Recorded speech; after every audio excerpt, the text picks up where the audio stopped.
Pelo sinal da Santa Cruz, livra-nos Deus, nosso Senhor, dos nossos inimigos, no nome do Pai, do Filho e do Espírito Santo. São Miguel Arcanjo, defendei-nos no combate, sede o nosso refúgio contra as maldades e as ciladas do demônio. Ordena-lhe Deus, instantemente o pedimos, e vós, príncipe da milícia celeste, pela virtude divina, precipitai no inferno a Satanás e a todos os espíritos malignos que andam pelo mundo para perderem as almas. Amém. Rogai por nós, Santa Mãe de Deus. Bom dia. Vamos aplaudir o Espírito Santo que nos visita todas as vezes que nós clamamos por Ele. São Boaventura vai dizer, né? O Espírito Santo vem onde Ele é amado, Ele é desejado e esperado. E aqui na Canção Nova, graças a Deus, essas três realidades são muito concretas. Aqui o Espírito Santo é amado, desejado, esperado.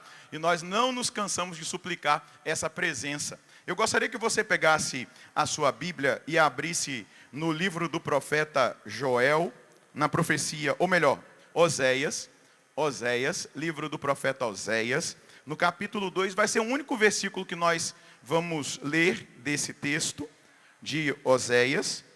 E eu gostaria que esse texto ficasse fixado no nosso coração para a pregação, como se ele fosse o pano de fundo para o restante que nós iremos escutar. Oséias, capítulo 2, versículo 16. Oséias, capítulo 2, versículo 16. Por isso, a atrairei, a conduzirei ao deserto, e lhe falarei ao coração. A primeira coisa que nós vemos aqui no verbo, atrair, diga comigo, atrair. É Deus que nos atrai, amém? Foi Deus que atraiu você aqui, verdade ou não? Sim, Ele nos atraiu, Ele nos atrai, é um movimento. Ontem eu estava pregando lá no Rio de Janeiro, na catedral, e eu pude explicar um pouquinho para eles esse movimento de atração de Deus. O próprio Catecismo da Igreja Católica, no número 27, vai dizer que Deus colocou no coração do homem uma atração por Ele, um desejo por Ele, um desejo pela verdade e pela felicidade, que o homem busca sem descanso. E o interessante é que na catedral nós estávamos na muvuca do carnaval do Rio de Janeiro, né? Então, eu olhava para aquela galera que estava lá nos blocos, em tudo aquilo que estava acontecendo ali no entorno, e eu olhava para eles com muito amor, com muita misericórdia, com amor universal, que deve existir no coração de todos nós, e pensava o seguinte, o que eles estão buscando? Estão buscando a felicidade, estão buscando a verdade, que nós só podemos encontrar verdadeiramente em Deus.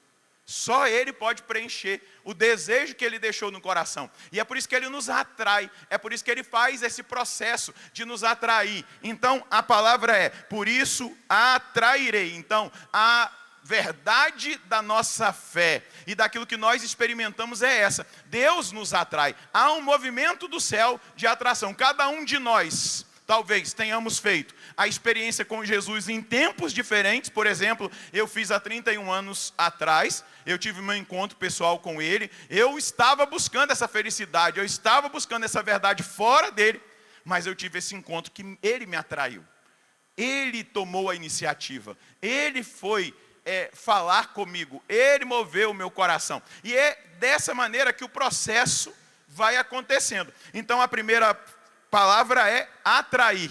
Diga comigo, atrair. Depois, a conduzirei. Diga, conduzir.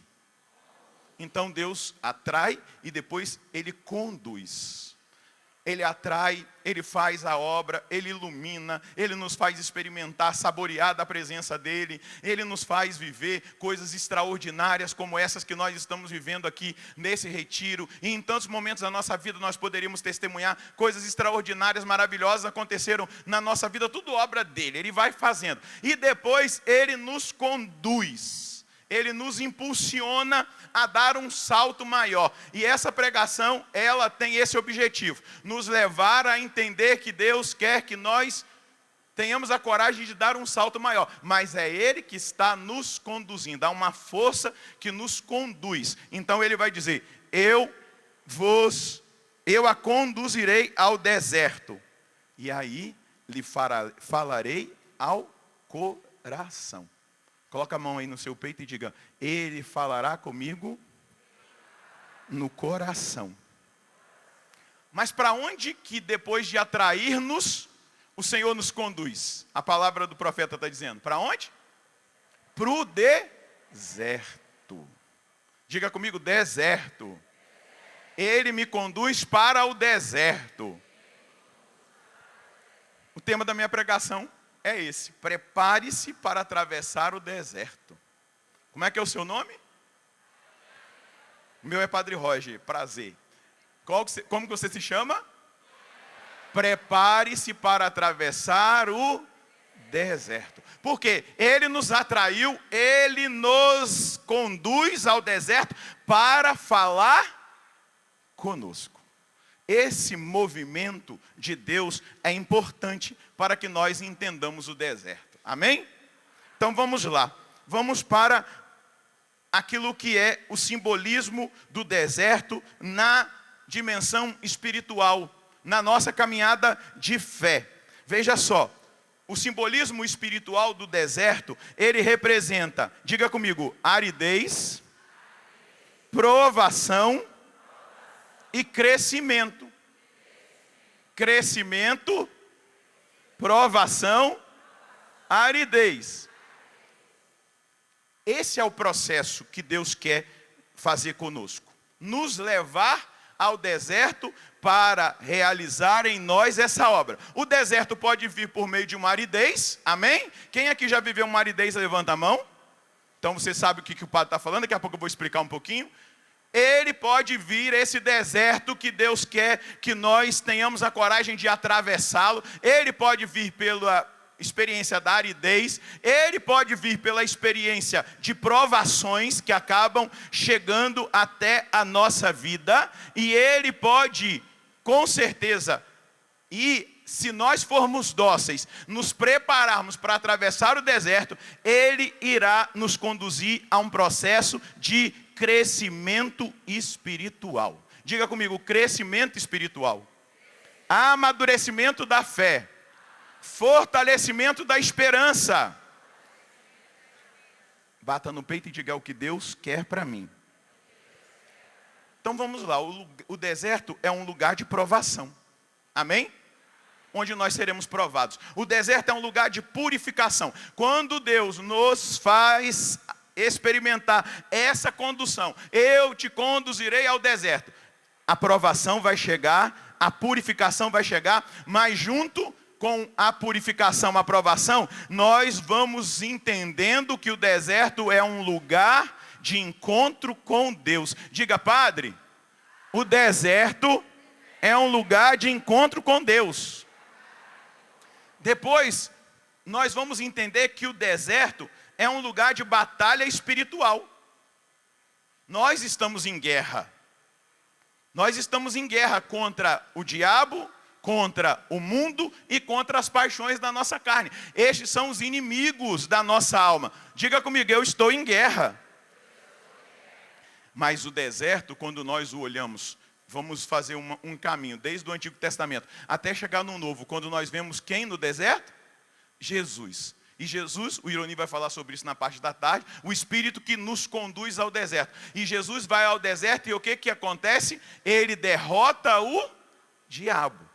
O deserto é o lugar onde nós nos deparamos com a batalha espiritual, com a guerra espiritual, mas é o lugar preparado por Deus para que nós experimentemos as vitórias que Ele nos dá no deserto, amém?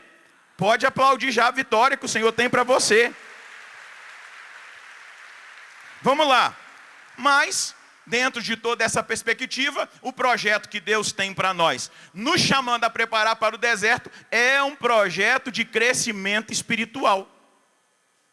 É um projeto de crescimento espiritual. Mas vamos ver um pouquinho, antes da gente entrar nessa temática, alguns aspectos do deserto. O deserto como esse lugar da prova, da dependência de Deus e da transformação de Deus. Vai no livro do Deuteronômio, no capítulo 8, livro do Deuteronômio, no capítulo 8, livro do Deuteronômio, capítulo 8, versículo 1.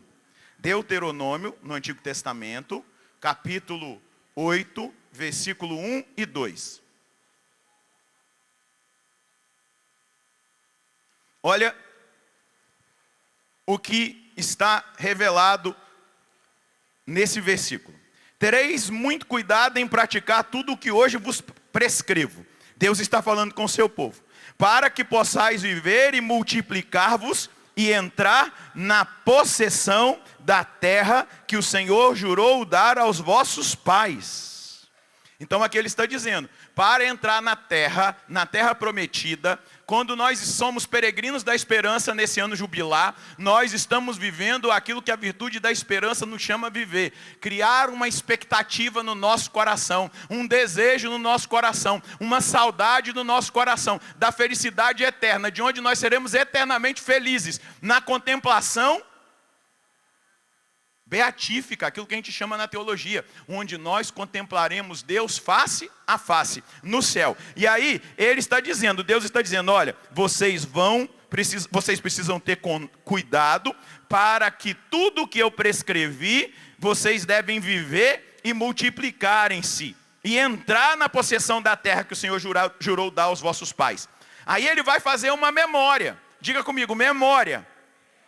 Aí ele vai falar, olha aqui, versículo 2. Lembra-te de todo o caminho por onde o Senhor te conduziu durante esses 40 anos no deserto, para humilhar-te e provar-te, e para conhecer os sentimentos do teu coração, e saber se observarias ou não os seus mandamentos.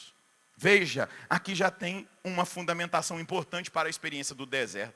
Humilhação, Deus permitiu que esse povo vivesse humilhação e provação. E qual é o objetivo disso? Que Deus cruel. O objetivo disso é para que nós, aquele povo experimentou isso, e nós, ao entrarmos no nosso deserto, entendamos que é para que nós conheçamos os sentimentos do nosso coração, e aí nós sabermos se nós observaríamos ou não os mandamentos. O deserto é um lugar de treinamento. O deserto é um lugar de tratamento. O deserto é um lugar onde Deus nos leva para que nós verdadeiramente nos conheçamos. Amém? Porque tem coisas que estão escondidas em nós, que elas só se manifestarão quando vier o fogo da prova. Vai ficar escondido. Vamos lembrar do evangelho de ontem? Vocês estão lembrados do que foi o evangelho de ontem? Um jovem se aproximou de Jesus e perguntou para ele o que é preciso fazer. E aí Jesus fala os mandamentos. Ele todo feliz vai dizer assim, eu já cumpro tudo isso desde pequeno. Aí Jesus vai virar para ele e vai dizer, então vai, vende tudo que você tem, dá aos pobres, vem e segue-me. A palavra diz que ele voltou triste para casa porque ele tinha apego aos seus bens. Ele não sabia. Ele não tinha consciência daquilo ali. É naquela hora do fogo da prova, onde ela é provado, que ele começa a descobrir algo, que ele, na sua soberba espiritual, mas eu guardo os mandamentos, todos esses, desde a minha juventude. Aí ele se depara com a miséria dele, ele é humilhado. Não é essa a intenção de Jesus, pelo contrário, Jesus olhou com amor. A palavra diz que o olhar de Jesus foi um olhar amoroso. Ele olha com amor para ele, mas ele diz, vai lá, vende o que você tem, dê aos pobres e vem. Você vai ser um dos meus, dos mais próximos. Você vai caminhar comigo, você vai ver as maravilhas. Mas ele não consegue. Ele se depara com a miséria dele, ele se depara com a fraqueza dele, mas o apego era tamanho que ele volta para casa triste porque ele possuía muitos bens. Percebe? Então é no deserto que o confronto conosco mesmo começa. O processo espiritual do autoconhecimento. O crescimento espiritual de uma alma que quer crescer, que quer permanecer, que quer perseverar até o fim. Ele é um conhecimento duplo. É um conhecimento de mim mesmo que me leva a perceber que eu preciso só depender de Deus. Porque por mim mesmo eu estrago tudo. Por mim mesmo eu jogo tudo fora. as experiências que eu já fiz, se eu der ouvidos para a tentação, para o diabo, se eu der ouvidos para as provocações do mundo e deixar com que essas provocações atinjam as minhas paixões mais baixas, eu sou capaz de escandalizar, de cometer escândalos, pecados que podem se tornar públicos e escandalizar. Porque isso está em nós, as paixões da carne provocadas pela tentação do demônio e pela ação do mundo. E é por isso que o autoconhecimento ele é fundamental. Porque aí eu sou humilde, aí eu sou adorador, aí eu coloco a minha boca no pó. Eu não sou nada, eu dependo de tudo do Senhor. Para eu chegar até a salvação eterna, é total dependência. E aí o evangelho de ontem nos ajudou. Quando os apóstolos vão dizer para Jesus, mas então, quem poderá se salvar? Lembra do filminho do Chapolin Colorado? E agora, quem nos poderá defender? Eu, o Chapolin Colorado. Né, Carlos? E agora, como é que nós vamos nos salvar? Jesus vai dizer, para os homens isso é impossível, mas para Deus tudo é possível. Aplauda esse Deus que é possível para Ele nos levar, nos conduzir até a salvação eterna. E aí existe uma caminhada dupla que eu estou explicando para vocês. E eu vou citar uma frase de Agostinho, que ela faz parte da minha caminhada de fé, e ela me interpela sempre. Agostinho vai dizer assim, o Deus que te criou sem ti, não te salvará sem ti. Como é que você se chama? Fala essa frase para você, eu vou dizê-la para mim. Padre Roger, o Deus que te criou sem ti, não te salvará sem ti. Então o deserto é lugar de conhecimento pessoal, aonde eu me deparo com as minhas fraquezas, e as minhas fraquezas me colocam numa condição, se eu não trabalhá-las, se eu não deixar que o fogo da forja me purifique, eu posso não cumprir os preceitos, os mandamentos que Deus prescreveu, e aí perder a possessão da terra prometida. E a terra prometida para nós não é esse mundo, não é aqui, nesse mundo que Deus vai instalar o paraíso. Ele não vai voltar com Éden para cá. Ele preparou para nós uma morada, e eu imagino que é uma mansão no céu. Mas eu preciso colaborar, você precisa colaborar. E Deus nos leva, nos provoca a ir ao deserto para que nós reconheçamos-nos limitados, fracos, tenhamos consciência das nossas fraquezas. Sabe qual é o problema? Muitas vezes Deus nos coloca no fogo da prova, e às vezes essa prova vem com humilhação, às vezes essa prova vem com calúnia, às vezes essa prova vem com perseguição, e aí ao invés de nós entendermos que Deus está nos colocando no deserto para tratar coisas em nós, a gente se vitimiza.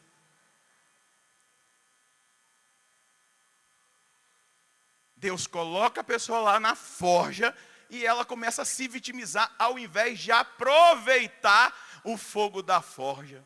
Eu vivi 3 situações que eu, no momento, não entendia do deserto. A primeira, quando eu entrei no seminário, não era ainda na Canção Nova, na minha diocese de origem. Eu entrei para o seminário, carismático, sempre fui, graças a Deus, vou morrer carismático, com a graça de Deus. Se Jesus voltar na minha geração, Ele me verá carismático. Graças a Deus. Eu comecei um grupo de oração dentro do seminário. Aí o inferno veio, meu amigo. Perseguição, humilhação, calúnia. Eu vivi assim, humilhado. O ano de 1998. E aí, não tenho vergonha de contar. Não tenho vergonha de falar dos meus pecados. E aí, na hora do deserto, veio uma fraqueza. E qual era a fraqueza? A fraqueza da carne. Nós homens, eu não sei se você já percebeu, que o seu órgão sexual é externo. Já percebeu? Ele parece um fio terra, onde todas as energias, positivas ou negativas, alegria, euforia, tristeza, decepção, elas vão querer sair por aí. E qual foi a fraqueza que se manifestou lá no seminário? A masturbação. Foi humilhante, porque eu achei que eu já estava resolvido. Eu achei que o batismo no Espírito Santo tinha resolvido tudo, e que eu agora era o Superman, e eu encontrei uma criptonita. eu no deserto, no fogo da prova, encontrei aquela fraqueza. E deixa eu te dizer, eu tive que me humilhar para tratar da fraqueza. Eu tive que me rebaixar. Eu tive que inúmeras vezes me confessar. Num primeiro momento, eu quis driblar Deus, né? Então, eu ia confessar cada vez com um padre diferente, né? Porque é humilhante você confessar com o mesmo padre. Então eu ia de paróquia em paróquia, até que um dia eu caí, eu fui na capela e falei para Jesus assim, eu não vou mais me confessar enquanto o Senhor não me libertar. Eu não consigo me imaginar um padre celebrando a missa no domingo, sendo que eu fiz isso no sábado à noite. Eu estava só começando, era o primeiro ano de seminário. Aí eu falei, não vou mais confessar, e ali chorando aos pés de Jesus, humilhado, eu abri um livro espiritual que eu estava lendo, e estava escrito assim no livro, não deixe o diabo te enganar. Humilha-te diante do sacerdote e confesse o teu pecado. Eu falei, não, o senhor está brincando comigo. Não houve propósito de emenda, foram poucas horas que eu caí, já tinha me confessado e caí de novo. Não tem propósito de emenda. E ele disse, não deixa o diabo te enganar. Humilha-te diante do sacerdote e vai e confessa o teu pecado. Eu falei, então tá bom, vou passar óleo de peroba na cara e vou confessar com o mesmo padre. Aí vai eu humilhado, bati na porta do padre, entra meu filho. Falei, ô padre, seu padre me confessar? Aí ele falou, posso, senta aí. Eu tinha me confessado com ele há horas atrás. Aí eu sentei e falei com ele assim, padre, para mim isso aqui soa como falta de propósito de emenda. Eu não viria aqui, mas Deus mandou que eu viesse. Então eu quero confessar o mesmo pecado que eu confessei de manhã. Aí ele falou, qual? Eu falei, não. Tem que falar o nome dessa praga ainda. Desgraçado de pecado, maldito. Pecado você pode odiar. Se você não detestar o pecado, você nunca vai se libertar dele. Se você ficar ali amando o seu pecadinho, meu irmão, já era. Ou você detesta, ou você odeia o seu pecado, ou você nunca vai se libertar dele. E aí eu falei, é o pecado da masturbação. Envergonhado, humilhado. Ele pegou o meu rosto, colocou diante do dele, olhou nos meus olhos e disse assim, se você precisar vir 10 vezes aqui no dia, venha, mas não fique em pecado. A partir daquele dia, nunca mais eu caí.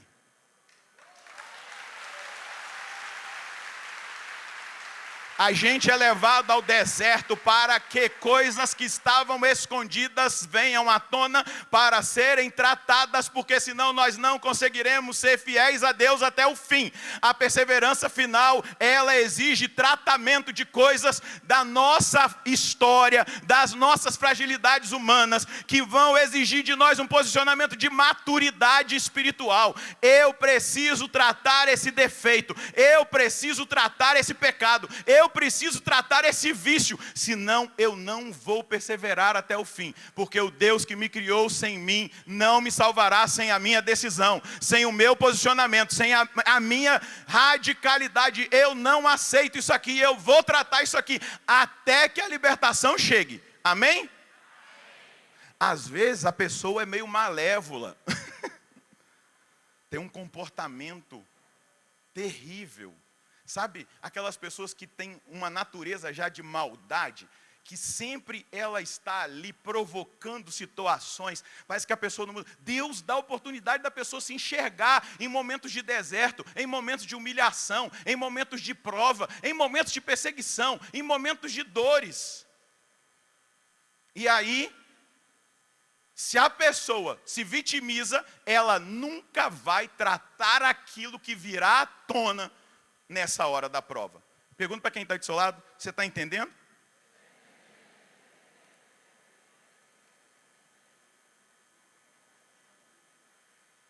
Pergunta para quem está do outro lado, você está entendendo? Aponta o seu dedão aí para a câmera e fala assim, meu irmão, você está entendendo, você que está em casa?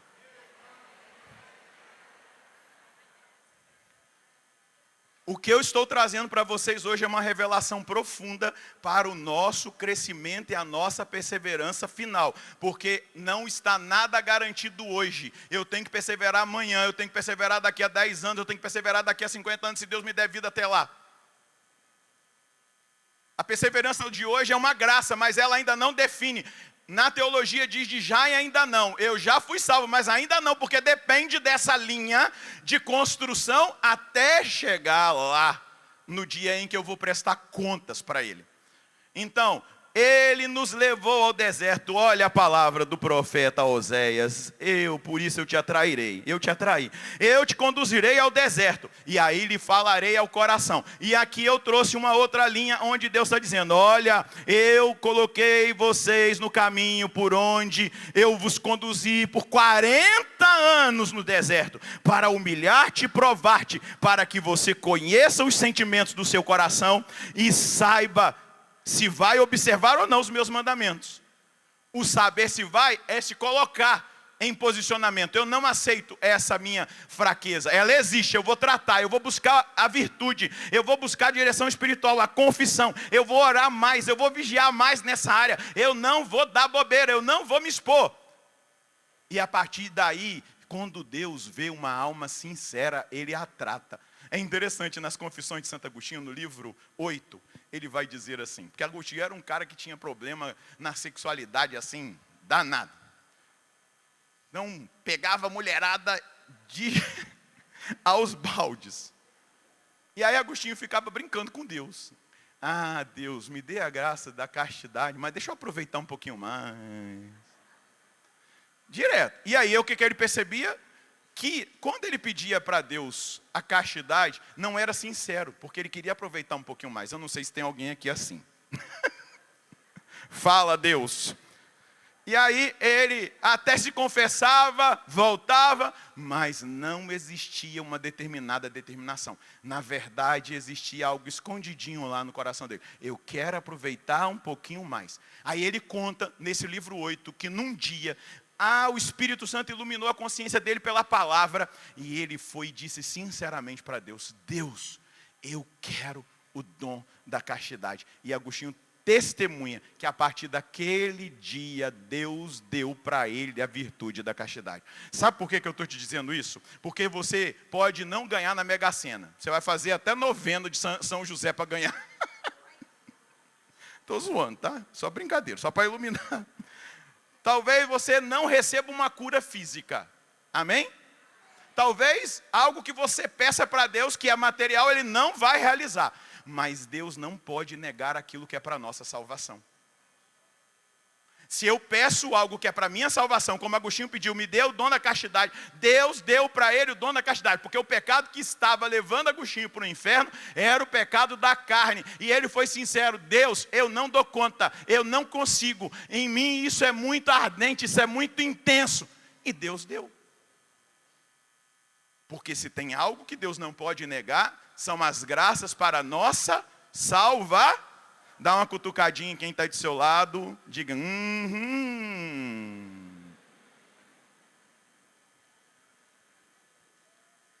Então, meus irmãos, vejam, um lugar de prova, um lugar onde nós somos expostos às nossas fragilidades, e aí a transformação espiritual começa a acontecer, porque nós vamos descobrindo que se nós não nos colocarmos totalmente dependentes de Deus, nós não conseguiremos. É o lugar da humilhação. Eu levei vocês aí para humilhar vocês mesmos. É o lugar da prova, para prová-los, para que vocês entendam: sem mim vocês não vão conseguir. Jesus vai traduzir isso em João capítulo 15, versículo 5. Vamos decorar esse texto. Diga comigo, João capítulo 15, versículo 5.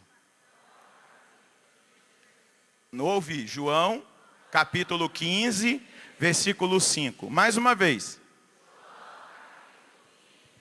Sabe o que está escrito lá?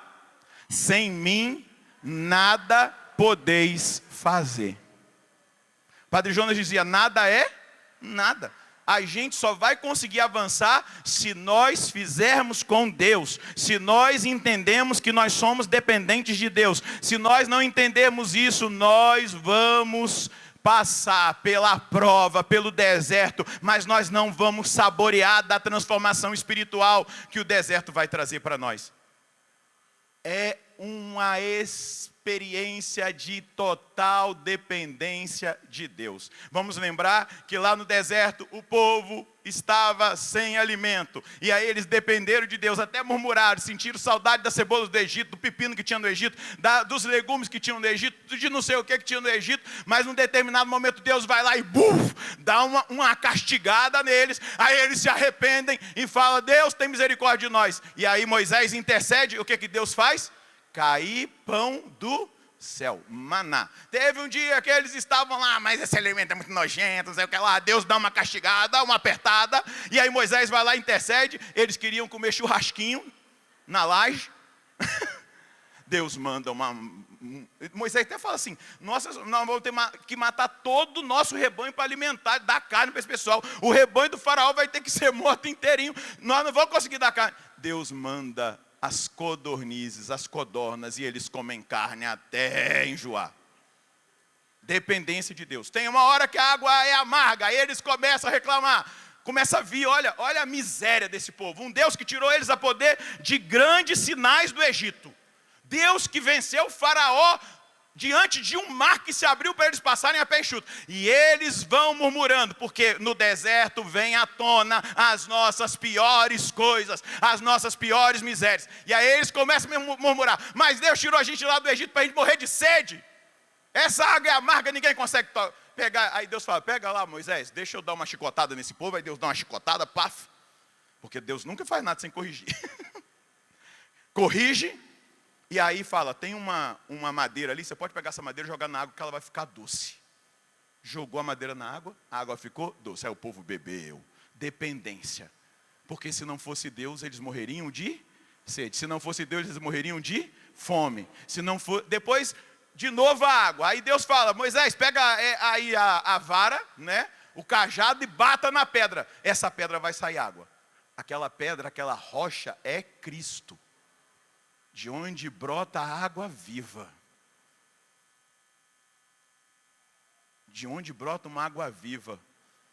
Vamos lembrar naquele dia, daquela festa, aonde os sacerdotes, lá no capítulo 7 de João, onde os sacerdotes vinham paramentados naquela celebração para que não faltasse água em Israel, e eles com aquelas jarras, eles com aquela experiência que eles tinham dos ritos judaicos, e eles vêm, fazem aquela procissão, e todo mundo começa a entoar os cantos messiânicos.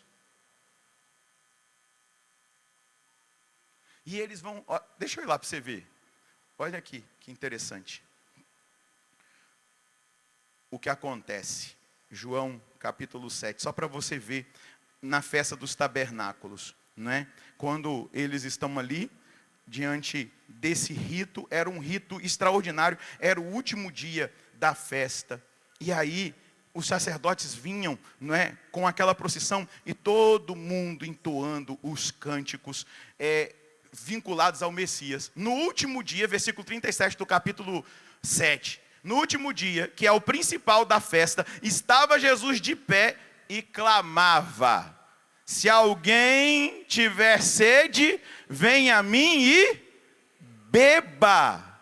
Quem crê em mim, como diz a Escritura, do seu interior manarão rios de água viva. Eu sou a fonte. Eu sou o poço, eu sou aquela rocha que Moisés bateu com o cajado nela e que a água salvou aquele povo murmurador, aquela água saciou a sede que eles tinham.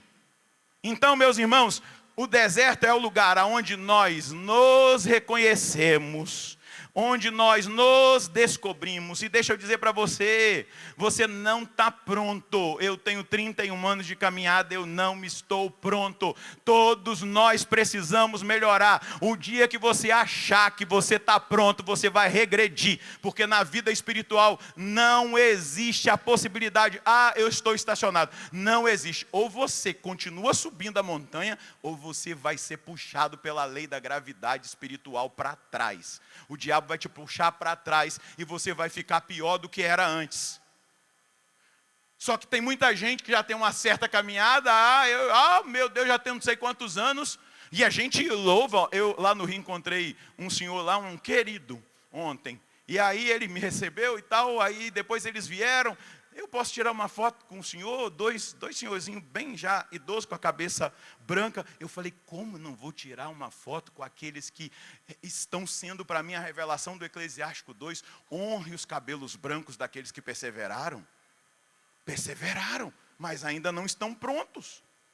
Nós não estaremos prontos até o último dia. Nós estamos sendo transformados. E aí é importante que a gente entenda algo. Eu acho que eu anotei aqui na minha colinha. Deixa eu ver.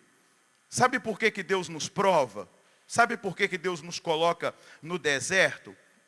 Exatamente porque a gente deve entender um processo. Para que a gente continue o processo da nossa conversão e a gente chegue à perseverança final. Pois a conversão não é um evento isolado, mas ela é um estado permanente de transformação, um contínuo santificar de Cristo no nosso coração. Ah, eu me converti no dia... Eu sei o dia que Jesus falou comigo no baile funk. Eu descobri agora que o celular volta lá, né? O ano passado que eu descobri, ô Rogerinho. Eu sempre dou esse testemunho que Jesus falou comigo no baile funk lá em Miguel Couto, no Rio de Janeiro, num domingo. E era o primeiro domingo do mês de agosto do ano de 1995. Aí o ano passado eu falei, deixa eu olhar. Voltei.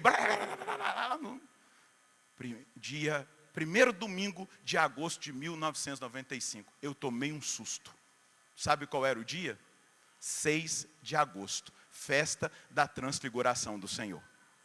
Da mesma maneira que ele falou lá no Monte Tabor, ele falou comigo lá no baile funk, e ele me arrancou de onde eu estava para me fazer experimentar as graças. Mas ali foi o começo. Se você quer aplaudir, aplaude direito, aplaude para valer.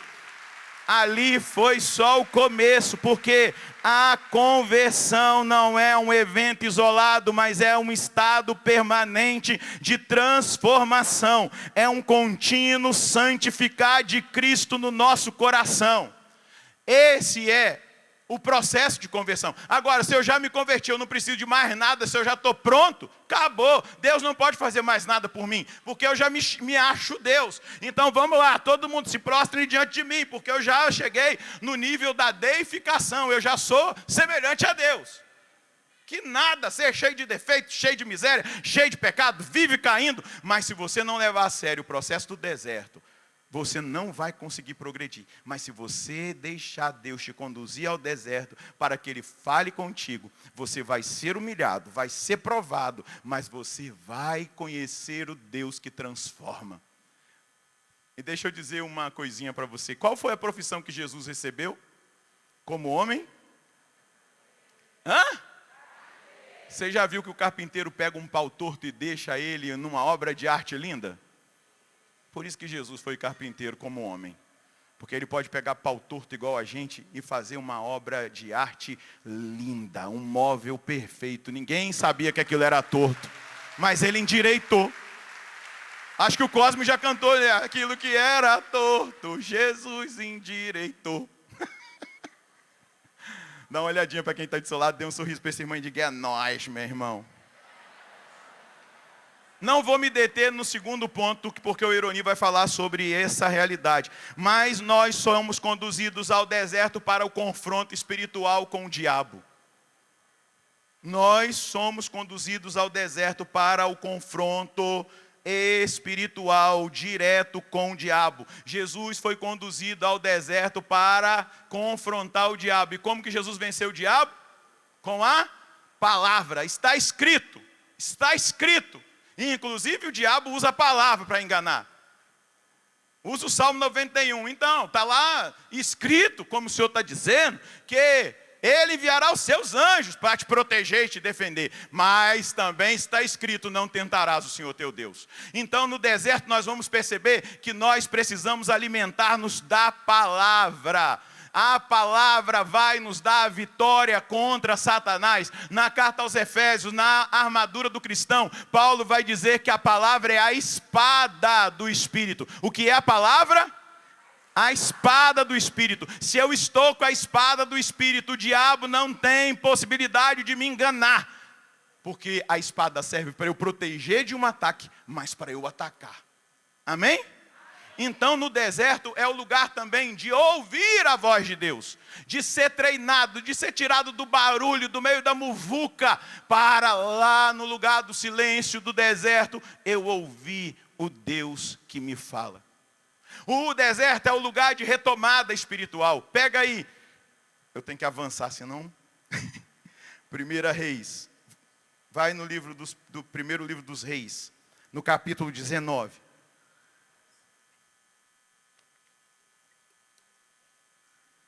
O grande profeta Elias, que viveu no deserto, ficou 3 anos sendo preparado, treinado, e vai lá e desafia Acabe e Jezabel, e manda levar todos os profetas para o monte, 750 profetas, os profetas da idolatria invocam o Deus deles, o fogo não desce. Elias vai lá e constrói o altar que tinha sido destruído, 12 pedras representando 12 tribos de Israel, e ali ele coloca a lenha, ali ele manda fazer um rego, uma valeta em volta do altar, manda despejar água em cima da oferenda para mostrar, olha, está tudo molhado. E aí quando ele se prostra, ele diz, mostra para esse povo que o Senhor é o Deus de Israel. Na mesma hora desce fogo do céu. E aí, meus irmãos, Elias passa a fio da espada aos falsos profetas para acabar com a idolatria em Israel. Porém, a rainha Jezabel ameaça Elias. E diante de uma ameaça no deserto, Elias experimenta algo que estava escondido nele. Ele entra num processo depressivo e ele pede a morte. Ele fala, Deus, eu não quero mais viver. E aí Deus se manifesta. E o que Deus dá para Elias? Pão e água. Come e bebe, porque você tem um longo caminho para percorrer no deserto. Diga comigo, come e bebe, porque você tem um longo caminho para atravessar no deserto. Pão, Eucaristia. Água, um símbolo do Espírito Santo. Pão e água. Come, bebe, porque você tem um longo caminho. Elias tinha desistido do ministério profético. Talvez você tenha se deparado com limitações e você tenha desistido. E você tenha passado pela tentação de desistir. Talvez você falou assim, olha, chegou a hora de pendurar a chuteira, dá trabalho demais lidar com gente. Uma das outras provas que eu passei foi aqui.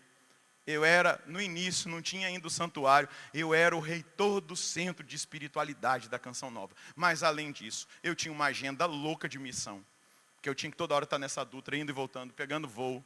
Eu tinha 2 programas na televisão, programa na rádio, então eu tinha que dar conta de tudo. E aí, aqui na Canção Nova, graças a Deus, a gente tem irmão para cobrar a gente. Eu era extremamente cobrado, e aquilo já estava me desgastando, eu já estava entrando num processo de desgaste físico e emocional, numa espécie de uma estafa. Eu estava cansado, mas não conseguia descansar. No final do ano, eu fiz o meu balanço, que aqui a gente faz balanço de final de ano, não só de conta, mas também de vida. Então eu fiz o meu balanço e falei para o formador, que era o diácono Nelson Correia na época, formador geral, eu quero sair da minha função. Aí ele falou, vou falar com o Padre Jonas então. Aí foi na sala do Padre Jonas e falou com o Padre Jonas, olha, o Padre Roger quer sair da função que o senhor deu para ele, e era algo assim, muito importante naquela época, a função que eu exercia, porque envolvia toda a dimensão espiritual daqui, da chácara, da sede da Canção Nova, e as outras coisas que isso demandava também de ordem prática. Aí o Padre Jonas falou, ele é muito missionário mesmo, muito apostólico, vamos liberar. Aí chegou o dia do aniversário do Padre Jonas, eu desci, fui almoçar com o Padre Jonas. O padre ainda estava no quarto, sentei na sala, a Luzia chegou do meu lado, segurou na minha mão e olhou para mim e falou assim, bem, eu fiquei sabendo que você pediu para deixar a sua função. Mas quem escolheu você foi o Padre Jonas. E eu não vou deixar você vender a sua primogenitura por um prato de lentilhas. Naquela hora, eu sabia que era Deus que estava falando comigo. Não pelo arrepio, mas gelou da minha nuca até o cóccix.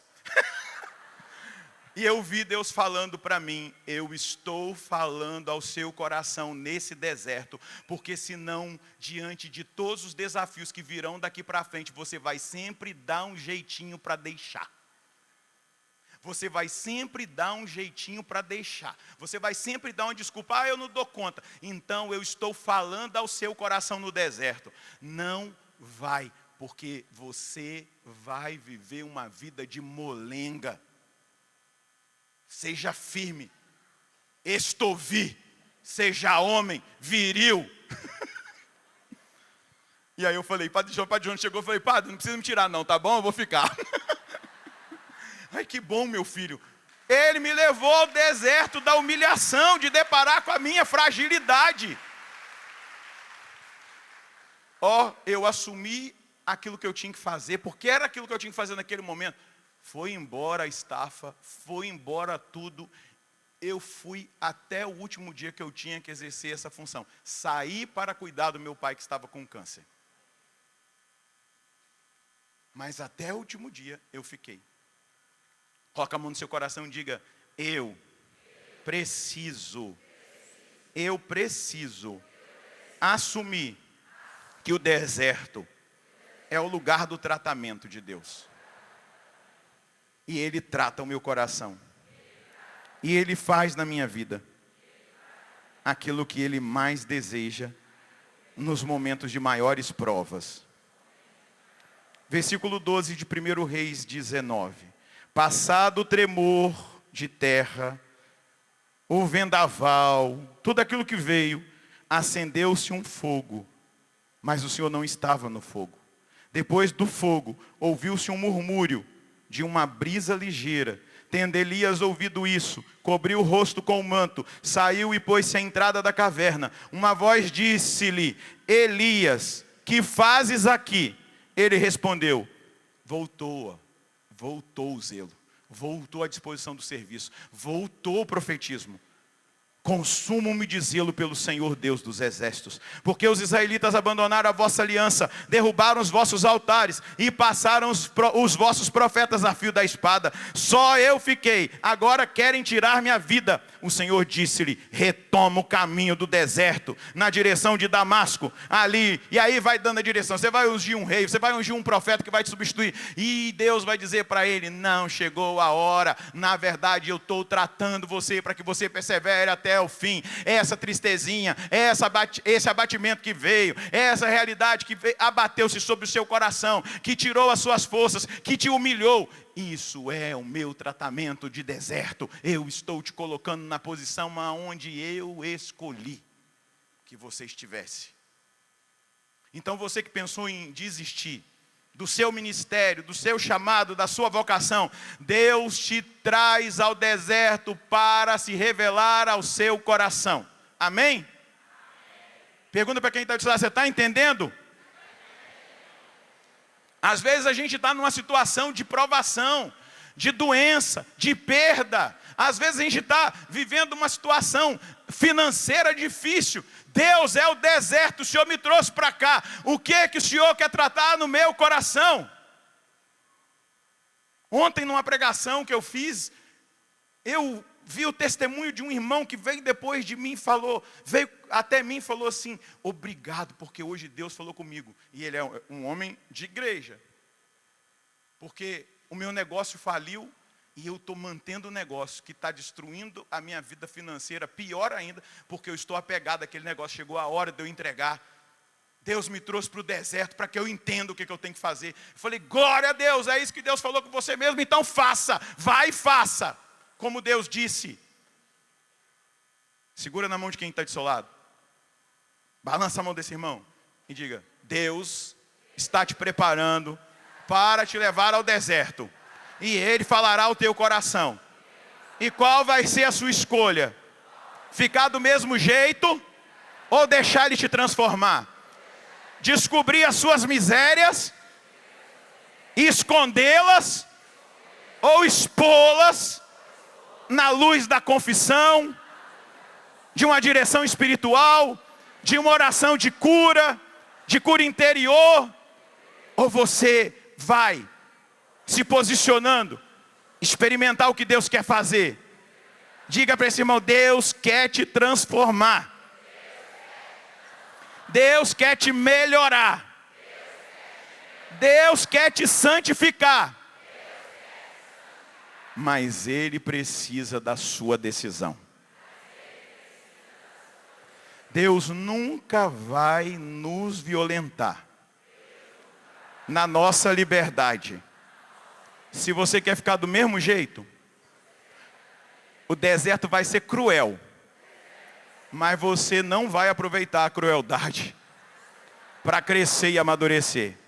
Mas se você se colocar no devido lugar, o lugar da prova, da purificação, da dependência de Deus, da humilhação, do crescimento espiritual, do reconhecimento de quem você é e de quem Deus é para você, eu tenho uma profecia para a sua vida.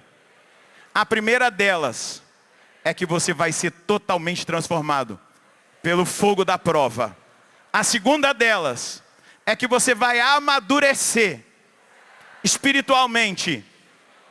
E a terceira dela é que de glória em glória, de dia em dia, a santidade de Deus vai se estabelecendo na sua vida. E você vai começar a se parecer com Ele. A quarta delas, você vai perseverar até o fim, será salvo. Aleluia.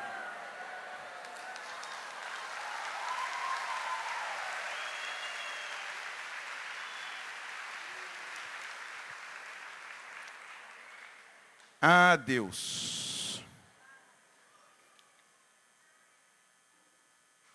Pode nos tratar. Existem desertos não programados. O Padre Jonas aqui na Canção Nova chama de visitas de Deus. Não foi programado, aconteceu. Uma doença, alguém da nossa família, uma situação que aconteceu do nada. Deus está nos visitando. Existem desertos programados. Nós vamos entrar num deserto programado chamado Quaresma. 40 dias para a gente tratar as nossas misérias. 40 dias para a gente se humilhar diante da presença do Senhor. 40 dias para a gente dizer, Deus, eu preciso crescer espiritualmente, eu preciso amadurecer, eu preciso avançar. Então me mostra, me revela, me faz aproveitar essa quaresma. Esse deserto programado serão 40 dias. Aonde eu vou precisar olhar para dentro de mim e me reconhecer. E reconhecer aquilo que precisa melhorar e tratar 40 dias de deserto, de fogo, de prova, de forja, de um crescimento maior, de um abandono do sistema do mundo. Você precisa sair do sistema do mundo, você está me entendendo? Você precisa sair da frequência do mundo. Use no deserto da quaresma o seu celular somente para aquilo que é extremamente necessário. Talvez o seu trabalho, faça uma penitência de celular, saia da rede social por 40 dias, deixa esse WhatsApp por 40 dias, deixa Deus tratar o seu coração. A tela vai impedir Deus de falar com você, você não vai escutar. Talvez você esteja programando uma quaresma de não sei quantas penitências. Vou usar até silício. Vou te dar um silício. Saia da rede social. Vai doer mais do que um silício apertando você. Você sabe o que é silício, né? Aquilo que usavam antes para apertar a carne. Até rasgava a carne. Para penitenciar a carne. Saia, faça uma experiência. Vai para o deserto. Deixa Deus falar com você. Lá no profeta Daniel, no capítulo 1, está escrito que Deus separou 4 judeus depois de uma humilhação. Olha só, o povo foi levado para o deserto da Babilônia. O rei Joaquim foi vencido, foi capturado pelo rei Nabucodonosor. O templo foi invadido, os utensílios foram levados para um templo pagão. O povo foi para a Babilônia, mas 4 jovens, eles foram para o deserto no senhorio de Cristo. Na verdade lá Jesus ainda não tinha se manifestado, mas Deus era o Senhor, era o rei. Não era Joaquim, não era Nabucodonosor. E eles chegaram lá e tinha uma preparação que eles deviam fazer. A preparação era comer da mesa do rei e tomar do vinho da mesa do rei. E aí aqueles 4, Daniel, Ananias, Azarias, o outro eu esqueci o nome, depois eles vão receber Baltazar, Misaque, Sidraque e Abidênago. Não é Abdenego não, tá? É Abidênago. O acento circunflexo está no lugar certo, é Abidênago.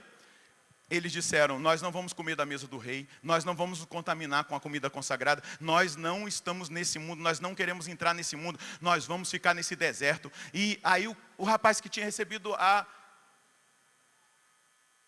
função de treiná-los na literatura, na língua.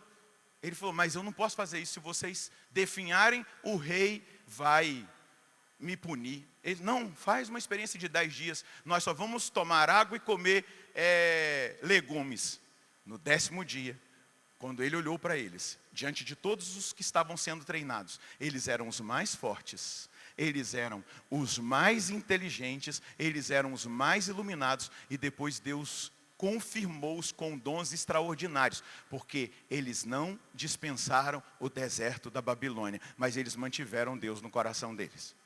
Segura na mão desse irmão e diga, qual é a sua decisão? Ajuda esse irmão a se levantar. Balança a mãozinha dele e diga, meu irmão, o Deus que te ama muito, está dizendo para ti, eu te atraí, e agora eu te conduzirei ao deserto, e eu falarei ao seu coração. Eu estou declarando uma palavra, se você ouviu essa pregação com o coração aberto. Se você deixou a palavra iluminar a sua inteligência, o seu intelecto, e a partir daí tocar na sua vontade, você vai viver a melhor quaresma da sua história. Porque Deus vai tratar você nessa quaresma. Feche os seus olhos na presença dEle. Levanta os seus braços e diga, em primeiro lugar, uma palavra de gratidão por Ele ter te atraído. Ah, foi Ele que te atraiu. Ele tem te atraído. Ele tem atraído a mim. Ele tem atraído a Canção Nova para o deserto, para falar com a Canção Nova, para purificar a Canção Nova. Nós como corpo, nós individualmente. Ele está gritando. Ele nos está colocando num deserto para falar de amor, para transformar o nosso coração, a nossa vida, a nossa mentalidade, realizar uma metanoia, um processo de conversão. E eu te agradeço por atrair-nos e por nos empurrar, nos levar para o deserto, porque queres falar ao nosso coração. Diga para Ele, eu quero te ouvir, Senhor, eu quero. Vai falando para Ele agora, vai orando com a palavra, com a pregação, com aquilo que te tocou. É assim que nós oramos, é assim que a palavra nos provoca. Ela gera uma reação, um atrito, e esse atrito da palavra com o nosso coração, da palavra com a nossa consciência, gera fogo, fogo novo, fogo do Espírito, fogo que purifica. Então fala para Deus, Deus, eu estou aqui. Eu quero ouvi-lo, eu quero escutá-lo. Eu não vou desperdiçar mais nada, porque todas as coisas cooperam para o bem daqueles que amam a Deus. Eu não vou desperdiçar mais nada. Tudo será elemento para a minha transformação, elemento para a minha conversão, para a minha salvação. Obrigado, Deus, por falar comigo. Obrigado, Deus, por me preparar para atravessar o deserto da quaresma. Mas qualquer deserto que eu tenha que atravessar daqui para frente, eu atravessarei de cabeça erguida e de ouvidos atentos, porque o Senhor quer falar comigo no deserto. O Senhor quer treinar a minha alma. O Senhor quer que eu seja um homem maduro na fé. O Senhor não quer que eu viva de sentimentos, de emoções, de momentos, mas o Senhor quer ser para mim uma ação duradoura de conversão, uma ação permanente de transformação. E eu estou disposto. Pode fazer. Pode fazer, pode fazer, pode realizar na minha vida. E eu te entrego esse povo que o Senhor me confiou nessa manhã e tarde, Senhor. Final de manhã e início de tarde. Eu os coloco agora diante da sua presença. E que a palavra tenha o efeito. Produz o fruto mais necessário que cada um deles traz no coração. Então realiza essa obra, opera nesse momento no coração desses irmãos e dessas irmãs. Faz a sua obra acontecer, que eles possam aproveitar do deserto, porque foram treinados nesses dias aqui no nosso rebanhão, que eles aproveitem aquilo que o Senhor deseja. Então realiza a sua obra, Senhor. Ora no Espírito, solta a sua voz. Levanta seus braços lá no alto.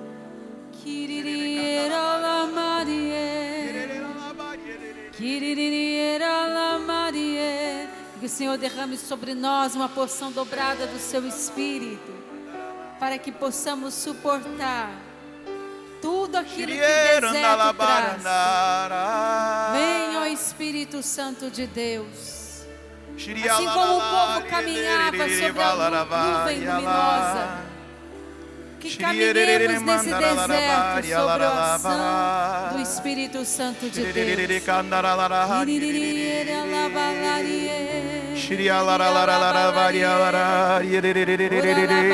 Agora segura na mão do seu irmão que está do seu lado e canta assim: também sou teu povo, Senhor.